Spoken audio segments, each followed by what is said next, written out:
il est censé être quasiment fini là. Mais et moi je montre quelque chose, je suis pas en mode bon j'espère que ça va aller parce que j'ai pas fini. Hein. Non, moi je montre quelque chose dont je suis content, c'est le film que j'ai envie de faire. Après, voilà, si à la sortie des salles on se rend compte qu'il y a des trucs qui marchent pas du tout, oui là on va y repenser.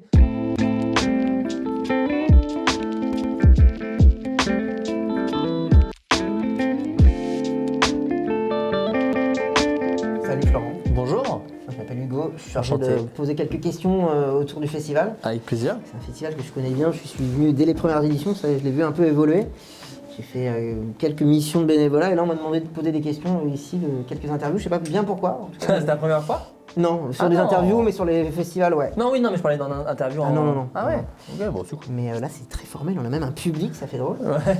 Et je m'interroge moi quand même, pour toi la première question qu'on va poser certainement à tout le monde c'est, quand on t'a dit que tu venais à 40 ans dans la Manche, qu'est-ce que t'as pensé? Non, j'étais content en fait. Maxime est un des organisateurs du festival, Maxime Delaunay, qui est aussi producteur du film. Et quand il m'en a parlé, j'ai fait mais attends, le film il sera à peine fini, etc. Et il m'a parlé un peu de comment était le public et même comment était pensé le festival, quelque chose vraiment à taille humaine, avec juste des gens intéressés, qui ont envie de voir ce que ça donne aussi. Pas à l'envers du décor, mais en tout cas, voilà, qui sont intéressés de voir des trucs assez en avant-première, pouvoir en discuter. Puis comme je dis, on voit le film, après on boit des coups, on croise des gens qui ont vu le film, on peut en discuter, c'est assez chouette.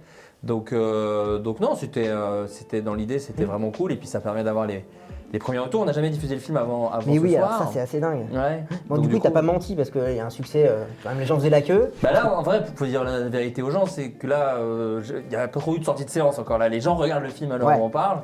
Donc j'espère qu'ils kiffent. De ce que j'ai compris, ça rigole et les gens sont plutôt émus quand ils doivent l'être. Mais oui, de ce que j'ai compris, il y avait du monde. Mais c'est aussi grâce, je pense, que le festival qui grossit chaque année aussi. Les gens sont contents de revenir, je pense. Et puis je pense que voir des films, vraiment, c'est même plus que l'avant-première, là, il est presque pas fini. Ouais, en fait, il vient d'être fini, en gros. Voilà. Donc c'est-à-dire que s'il y a des trucs qui marchent un peu moins, on peut encore modifier ça et là. Mais oui, c'est un peu l'expression toute faite que j'utilisais de tout à l'heure avec les spectateurs, mais il sort du four, quoi. C'est-à-dire que là, il est tout chaud. Ouais. Donc même moi, j'ai zéro recul, quoi. T'as hésité à le montrer Ah ou... ouais. Oui, c'est vraiment Maxime qui m'a. D'ailleurs, j'ai pas été annoncé, je crois, au début. Enfin, j'ai été annoncé très tard. Parce que même au début, j'étais genre, attends, je sais pas. Et en fait, on l'a fini en début de semaine. Et puis, j'avais un peu un truc de, au final, cool, il va être vu par des gens. Et on n'est pas en train de risquer la vie du film, de le montrer à des gens. Et voilà, et puis c'est rigolo parce qu'il y a une partie de l'équipe aussi du film qui est normande. Là, on a pu montrer le film.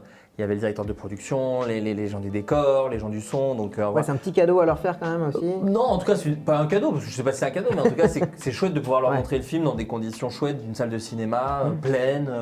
Voilà, ça fait plaisir, Et tu disais là, les spectateurs sont pas encore sortis, c'est-à-dire que tu as vu un peu en salle les premières réactions. Oui, moi je me suis baladé, j'ai écouté un peu sur certaines scènes et c'est super intéressant parce qu'il y a toujours des rires où tu t'y attends pas, et puis des trucs qui marchent bien, et puis des trucs qui marchent moins bien, mais en même temps ça marche moins bien parce que derrière ça, enfin voilà, il y a quand même un peu un truc magique dans faire des films où on fait ce qu'on peut pour maîtriser tout, et il y a toujours une espèce de truc qui se fait à un moment où on va dire ça fait ça. Et en même temps c'est assez confortable puisque le truc n'est pas fini, donc ça t'échappe pas encore. C'est-à-dire qu'à un moment donné, imagine quand il est fini et que tu as les premières réactions, tu peux rien faire, là tu as encore mais une en réalité manœuvre. il est bien, je parle sous couvert des producteurs, mais je crois qu'on n'a plus trop, il est censé être quasiment fini là. Mais, et moi je montre quelque chose, je suis pas en mode j'espère que ça va aller parce que j'ai pas fini. Hein. Non, moi je montre quelque chose dont je suis content, c'est le film que j'ai envie de faire. Après, voilà, si à la sortie des salles on se rend compte qu'il y a des trucs qui marchent pas du tout, oui là on va y repenser. Mais visiblement ça n'a pas l'air d'être le cas pour le moment, donc c'est assez chouette. C'est ton premier long métrage en tant que réalisateur, Et est-ce que c'est un exercice que tu avais déjà fait de montrer quelque chose comme ça en avant-première? Toujours. En fait, ça fait partie aussi de l'excitation du. Enfin, c'est quand même la fiesta de sortir un truc, quoi. C'est de se dire on le montre un peu avant. Même moi, quand je faisais des choses sur Internet, j'ai toujours eu à cœur de faire des séances. Pour les montrer au cinéma parce que c'est ça qui est cool quand même d'entendre les rires, c'est tellement c'est ça qui est rigolo que ce soit de la série ou du cinéma, mais tu es d'abord très seul quand tu écris, ensuite tu es une énorme équipe quand tu tournes, ensuite tu es pas tout seul mais tu es avec que le monteur quand tu fais un espèce de truc qui est assez énorme, le montage c'est un des plus gros trucs de faire de la fiction vidéo, donc tu es un peu seul, après il y a plein de gens, le mix, les talos on pose des questions et puis après voilà, ça c'est aux gens. Donc là c'est quand même le moment un peu cool de on va voir ce qui se passe, quoi. La première fois que j'ai pitché Nous les Leroy au producteur, c'était en 2018 quoi. Donc ça fait 5 ans. Ça en fera 6 quand le film sortira. Est-ce que tu peux nous le repitcher là aujourd'hui parce que moi je ne vais pas rougir de ne pas l'avoir vu parce qu'il vient de sortir il y a 2 heures. C'est ça. Tu mentirais tout simplement si tu avais dit que tu l'avais vu. Magnifique, j'adore. C'est ça. Mais si tu fais ça, c'est bon, t'es un bon intervieweur. Si tu fais bien semblant.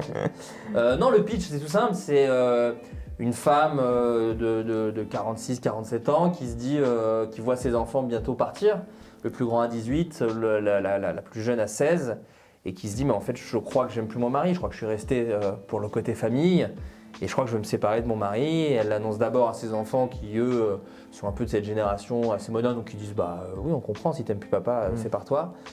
Le père a plus de mal à l'accepter et donc du coup il propose une espèce de road trip pour aller dans les endroits clés de leur famille, leur premier appartement, là où il a fait sa demande en mariage, là où ils se sont mariés, etc. Et évidemment tout ne va pas se passer comme prévu, mais en même temps c'est une famille qui se parle peu et peut-être que ce voyage va les aider à échanger sur des trucs. Voilà. C'est assez rigolo parce que moi, dans ma famille, des gens qui s'appellent les Leroy. D'accord. J'ai notamment un Christophe Leroy. Ah bah parfait. Qui est un phénomène. Qui ressemble à José Garcia. Peut-être. C'est vraiment rigolo. Quoi. Les Leroy, c'est ça qui est rigolo. En fait, il y a 2 raisons. Je peux te dire la raison artistique et la raison purement. Ouais. En fait, c'est ça qui est rigolo. Moi, j'adore les films où le titre c'est le nom des personnages. Voilà, je trouve ça toujours clair, net, précis. Enfin, tu vois, la famille Bélier, Rocky. Enfin, tu vois, c'est genre voilà, c'est eux. Et en fait, j'ai voulu faire un truc sur la famille en général, la famille française en général. Et j'ai juste regardé le nom de famille le plus distribué en France. Et donc les premiers c'était des prénoms, donc ça sonnait pas bien, les Martin, les machins. Et le premier nom de famille qui n'est pas un prénom, c'est Leroy. Et j'aimais bien l'ironie vu que mon personnage principal, sans trop spoiler, c'est quand même quelqu'un d'un peu petit, un peu pathétique entre guillemets. Leroy, j'aimais bien le contraste. Et après on s'est dit, attendez, s'il y a des milliers de Leroy en France, ça fait des milliers d'entrées peut-être. Tu vois, je me suis dit, malin, on s'est dit, franchement, moi s'il y avait un film qui avait mon nom, j'irais voir à quoi il ressemble. Peut-être ça ne va absolument pas se concrétiser cette idée. Mais sur un business plan, s'il y avait un PowerPoint ici, je suis sûr que je pourrais le défendre. C'est pas mal. Mais voilà, on verra. Mais à la base, c'est vraiment ça, c'est que on veut parler de la famille en général et voilà, c'était pour ça les gens. Je trouve aussi marquant, toujours, j'ai pas vu le film, mais c'est de retourner sur les lieux où tu as été avec tes parents. Alors, je sais pas si c'est un truc qui toi te parle, moi ça me parle par exemple. Oui, moi je me bats un peu avec ma nostalgie, c'est-à-dire que je suis quelqu'un de très nostalgique, mais j'aime pas ça. J'aime pas l'être en fait. Je m'énerve à aller voir encore un Star Wars alors que je prends jamais autant de plaisir que quand j'étais petit ou des trucs comme ça.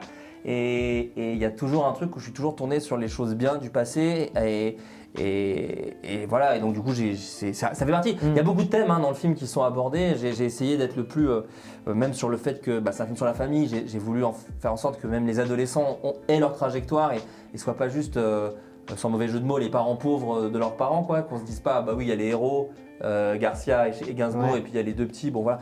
Non, j'ai vraiment voulu parler. Il y a beaucoup de moi quand j'étais ado, dans les ados aussi, et j'ai essayé d'être le plus magnanime possible. Mon rêve, c'est qu'une famille, et d'ailleurs j'en ai vu ce soir et j'ai hâte d'avoir leur avis, que des familles aillent voir le film et que chacun se retrouve dans le personnage qu'il est lui dans sa propre famille. Ça, c'est vrai que ce serait le rêve. Et pour finir, c'est un film qui a été tourné en partie dans la Manche. Pas du tout. Pas vraiment, pas une scène. Je suis désolé. Je confonds avec. Je pense que Les Rois de la Piste a été. Maxime a tourné un film. Les Rois de la Piste, je pense que tu vois. Exactement. C'est parce que j'ai forcé, sinon évidemment on serait venu ici. Non, on a tourné en Bourgogne. Mais on a tourné avec une équipe. Que je te disais toujours tout à l'heure, par exemple les Fred, par exemple, qui ont travaillé beaucoup avec Nolita, qu'on fait entre autres Comment c'est loin, de Christophe Feinstein et d'Aurel San, et puis qu'on fait des clips d'Aurel et tout, entre autres, et les Cadors aussi, qui étaient tournés dans la Manche. Voilà, donc eux sont venus sur le film. L'habitude que Max tourne dans la Manche, pour moi c'est une évidence. Non, mais par contre, voilà, on a ramené 2-3 personnes de ces équipes-là et qui sont avérées d'abord évidemment talentueuse, mais en plus gentille, pro, compréhensive et ultra efficace. Donc non, ça c'est jamais. T'as un petit lien avec la Normandie, un attachement ? Écoute-moi bien, pas le moindre, vraiment pour être tout à fait honnête avec toi. Non mais je suis venu qu'une fois, je suis venu à Caen. En fait, j'ai travaillé avec Orelsan, donc mais c'est aussi ça qui nous a liés même avec Romain, avec Maxime, les producteurs. Et aussi c'est pour ça que quand je cherchais des producteurs pour le film, j'en ai parlé à Orelsan parce que j'avais fait bloquer avec lui, donc je le connaissais via ça. Toutes ces régions, c'est un peu les mêmes en fait, tu vois, la Normandie, la Bourgogne, enfin, ces espèces de petits no man's land français avec le village le centre-ville très historique où il y a quand même un carrefour et les zones commerciales avec un Chaussea, un Jiffy, une Foire Fouille et un McDo. Voilà, on les a tous en fait, et je pense que c'est ce qui fait que la musique d'Orelsan est aussi populaire, c'est qu'en fait il parle de la Normandie, mais qu'en vrai il parle de la France en fait. Et moi, à ma petite échelle, j'ai essayé de faire ça aussi avec mon film, de me dire bon, je vais essayer d'être le plus sincère possible sur une famille bourguignonne comme moi j'ai vécu la mienne, en espérant que ça touche plein de familles françaises, parce que voilà, je pense qu'on n'était pas beaucoup plus différents des autres. Moi je crois beaucoup au mantra. Plus tu es sincère et spécifique, plus tu seras universel et tu toucheras les autres. Donc j'espère qu'on a réussi. Ça, ce sera à les spectateurs de nous dire quoi. Ça fait envie. Ça sort le 10 avril 2024, donc voilà, vous avez le temps. Mais voilà, on va faire toute une série d'avant-premières d'ici là, donc ça va être chouette. Et première fois ici quoi. Parfait. Voilà. On va voir la sortie. Inch'Allah, j'ai envie de te dire. Ça marche. Voilà. Bon, merci beaucoup. Merci, super. Ouais, merci, c'est cool. Salut.